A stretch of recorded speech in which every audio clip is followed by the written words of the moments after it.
सूरज थापर जो इस वक्त सरगर्म हिता और रवि दुबे की फिल्म बादल पाँव पे है में नज़र आ रही हैं, जो इनके बैनर ड्रीम यात्रा एंटरटेनमेंट प्राइवेट लिमिटेड के तहत तैयार की गई है। कहते हैं कि इस साल दिवाली इनके लिए बहुत ख़ास होगी, क्योंकि वो अपनी बीवी और बच्चों से दूर रहते हैं और वो इस त्यौहार के लिए वापस मुंबई आने का बेताबी से इंतज़ार कर रहे हैं।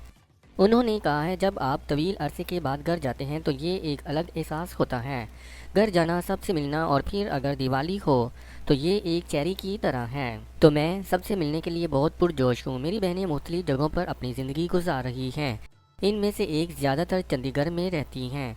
इसका नाम सनीता टंडन है, क्योंकि मेरे बहनोई चंडीगढ़ में मुकीम थे, लेकिन अब वो अपनी फिल्मों, ख़ास तौर पर पंजाबी फिल्मों के लिए मुंबई आते रहते हैं। एक और बहन वनीता थापर अब मुंबई में रहती हैं और मेरी सबसे बड़ी बहन जो दुबई में मुकीम थी, वो भी मुंबई में शिफ्ट हो गई हैं। लिहाजा यहाँ मुंतकिल होने के बाद ये इनकी पहली दिवाली होगी और मुझे लगता है कि हम सब मुंबई में इकट्ठे होंगे।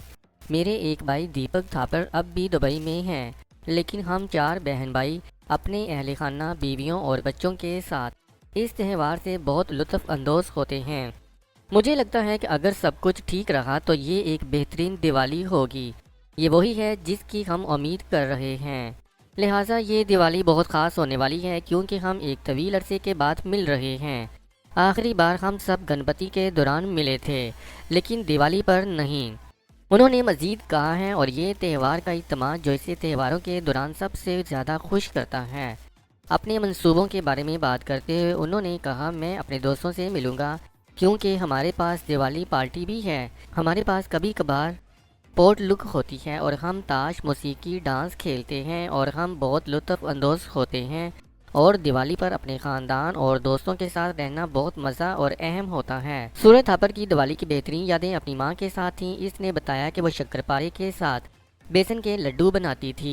मेरी माँ ने तकरीबन 3 से 4 मुख्तलिफ किस्म की मिठाइयाँ बनाई थी। हमारे मोहल्ले में वो बहुत ही लजीज खाना बनाने वाली मशहूर थी। ये हैरत अंगेज था और इसने एक बेहतरीन इम्तिजाज बनाया। मेरी वालदा भी किशमिश के साथ सूजी के लड्डू बनाती थी और इनका जायका अब भी मेरी याद में रहता है। इस बार मैंने अपनी बीवी से कहा है कि हमें इनमें से कुछ मिठाइयाँ बनाने की ज़रूरत है, तो वो कुछ चीज़ें बनाने जा रही हैं। मुझे लगता है कि हम यकीनी तौर पर कुछ लजीज स्नैक्स के साथ बच्चों के लिए सूजी के लड्डू और बेसन के लड्डू बनाएंगे। घर की मिठाइयाँ हमेशा बेहतरीन होती हैं। हमारे यहाँ प्यारे पड़ोसी भी हैं जो कि एक गुजराती ख़ानदान है। आखिर में उन्होंने कहा कि एक अदाकार के तौर पर वो साल में 2 बार हर त्यौहार मनाने के काबिल होकर खुशकिस्मत महसूस करते हैं। उन्होंने कहा है कि हम एक त्यौहार सेट पर मनाते हैं और एक फैमिली के साथ, ये दोनों वाकई ख़ास हैं। मुझे लगता है कि अदाकार वाकई खुशकिस्मत हैं कि वो पूरी खुशी के साथ त्योहारों से 2 बार लुत्फ़ अंदोज़ होते हैं। इस वीडियो से मतलब अपनी राय का इज़हार कमेंट्स बॉक्स में ज़रूर करें और हमारे चैनल को सब्सक्राइब करना और वीडियो को लाइक और शेयर करना मत भूलें।